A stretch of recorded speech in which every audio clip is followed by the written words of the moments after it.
Assalamualaikum warahmatullahi wabarakatuh. Buat teman-teman semua, semoga semuanya sehat selalu. Jadi di video kali ini saya ingin menjawab pertanyaan dari Om Gundam. Dengan pertanyaannya, bahas lobet jantan yang sudah punya untulan dong Om Agus, apakah bisa diikhtiarkan ke konslet? Baik, terima kasih untuk pertanyaannya Om Gundam. Dan buat teman-teman di sini saya minta maaf, mungkin agak berisik. Kalau untuk ke konslet lobet yang sudah untulan itu tidak bisa jamin ataupun tidak pasti lobet itu akan ke konslet Om Gundam. Meskipun pernah kita melihat ataupun mendengar lobet jantan pasangan betinanya mati jadi konslet, lobet ternakan anakannya mati jadi konslet, itu beda Om, beda cerita dengan apa yang harus kita upayakan. Kalau lobet itu agar konslet, biasanya dari faktor nada itu berpengaruh Om. Nada kering itu sangat berpengaruh, tetapi proses penggacoran juga harus diutamakan. Lebih baik mungkin Om Gundam sudah punya lobet yang sudah untulan, ini ketika dipisah dari untulannya rajin bunyi ataupun mudah bunyi. Apalagi ketika sudah dari untulan, dicabut dari untulannya, dicantolin di mana-mana, mudah bunyi. Ketika mudah bunyi, bagaimana caranya lobet kita ketika kita petal kelihatan burung lain tetap bunyi. Itu aja Om poinnya. Kalau kita sudah arah ke konslet, nanti tidak sampai-sampai Om, nanti malah jadinya malah kita gagal fokus untuk meraba atau evaluasi pola perawatan kita. Sebenarnya poin-poin jantan ini prosesnya di penggacoran Om. Suksesnya jenengan dari proses lobet itu proses penggacoran. Meskipun setelah lobet itu kita gacorkan, nadanya kemana, belum nada kering, belum ataupun masih nada standar, yang penting lobet kita gacor, bahkan sampai bocor. Itu aja sih Om, sampai lobet itu benar-benar bisa jalan lapangan. Syukur-syukur dengan perjalanan seperti itu, lobet nada standar, rajin bunyi sampai gacor jalan lapangan. Dengan berjalannya waktu, lobet itu akan lebih apa yang kita harapkan. Tetapi dengan pengalaman saya pribadi, memang faktor penunjang ataupun dari nada itu memang berpengaruh Om, lebih mendekati ke situ, biasanya nada kering. Jadi kalau pemilihan materi ini, nada kering itu juga sangat berpengaruh, karena lebih lobet itu pembawaannya itu bunyinya bawain birahi, atau bahkan sampai ngedobel itu lebih cepatnya ketika lobet itu sudah nada kering, meskipun lobet itu belum bocor Om. Mungkin dari teman-teman bagaimana cara pemilihan materi nada kering itu, biasanya kalau teman-teman yang sudah biasa mendengar ataupun mengamati dari nada itu, pasti ada 2 detik ataupun 3 detik itu pasti ada nadanya seperti kristal. Ataupun sebenarnya sudah pernah saya bahas Om tentang nada ini, seperti lobet ngerayap di kandang, nadanya seperti itu Om. Bukan berarti lobet itu ngerayap di kandang, tapi hanya nada di situ.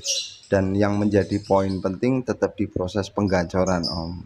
Itu sih menurut saya. Jadi kalau dari teman-teman mungkin yang namanya kita ya, kita pengen punya ke konslet itu, lebih baik jangan ke arah situ dulu Om.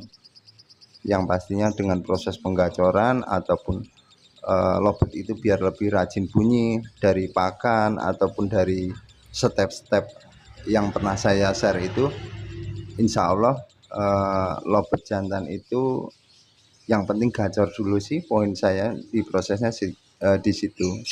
Memang kejadian ataupun terjadinya konslet itu tidak bisa diprediksi Om, lobet ini akan konslet, karena saya pribadi pernah mengalami lobet dengan setelah saya proses penggacoran dengan nada kering, meskipun 10 detik 15 detik belum gacor banget. Setelah itu saya ternak. Waktu itu saya pernah dengan pengalaman lobet warna, hanya berkepikiran saya punya lobet warna, saya ternak agar punya anakan, nanti saya jual anakannya. Tapi yang terjadi waktu itu, saya pernah punya lobet BS, warna BS dengan durasi paling 10 detik 15 detik.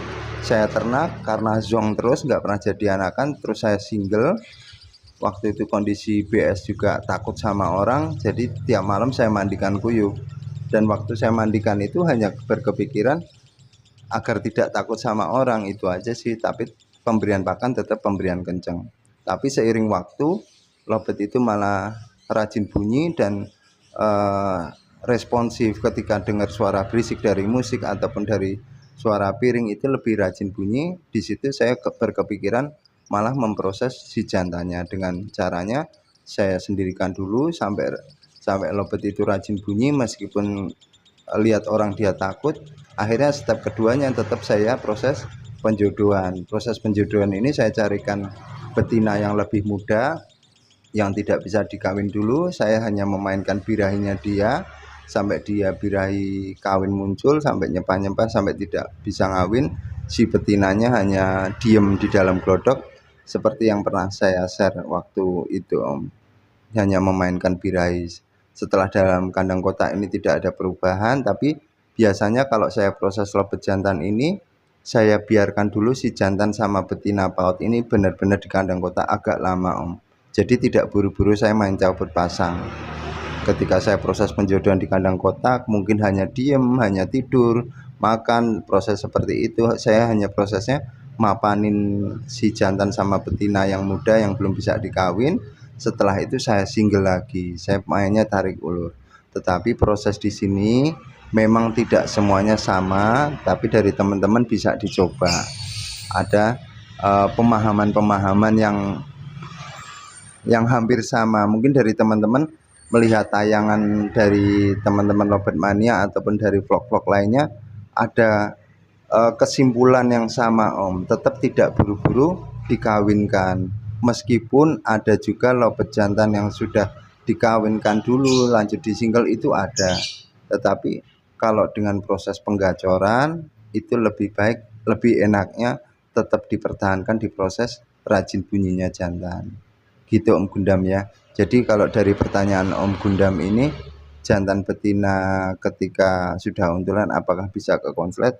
Saya tidak bisa berani jamin, ngomong pasti bisa, Om. Takutnya nanti kan salah tangkap ya. Semoga bisa, cuman dalam proses untulan ataupun pasangan ini, yang penting lobete jenengan ataupun yang kita proses ini biar lebih bocor, rajin bunyi, sampai lama-lama terjadi perubahan nada. Biasanya kalau perubahan nada ini saya juga memainkan dari pakan juga, Om. Pakan kadang-kadang dari teman-teman juga tanya proses penjemuran berapa jam, proses mandi seperti apa. Itu biasanya sih kembali ke yang punya masing-masing yang meraba. Mungkin dalam perawatan hariannya cobalah dipisah sendiri, bantu jemur kuat ataupun dengan proses mandi 2 kali yang pernah saya share itu. Jemur, spray kabut, jemur lagi. Itu ada yang cocok, memang ada yang tidak. Cuman rata-rata saya proses memainkan birahinya seperti itu.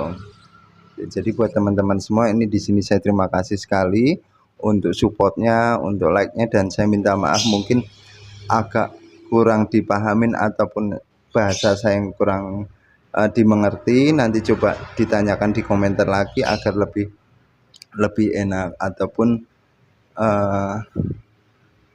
berkelanjutan ya, Om. Dari konten-konten ini berkelanjutan, dan saya ingin berusaha lebih detail lagi, ingin memberikan informasi-informasi yang saya dapatkan dan saya sudah praktekkan gitu, Om. Jadi di sini saya terima kasih sekali, dan buat teman-teman semoga jenengan beserta keluarga semuanya sehat selalu dan semoga apa yang diinginkan tercapai gitu ya, Om. Wassalamualaikum warahmatullahi wabarakatuh. Matur nuwun.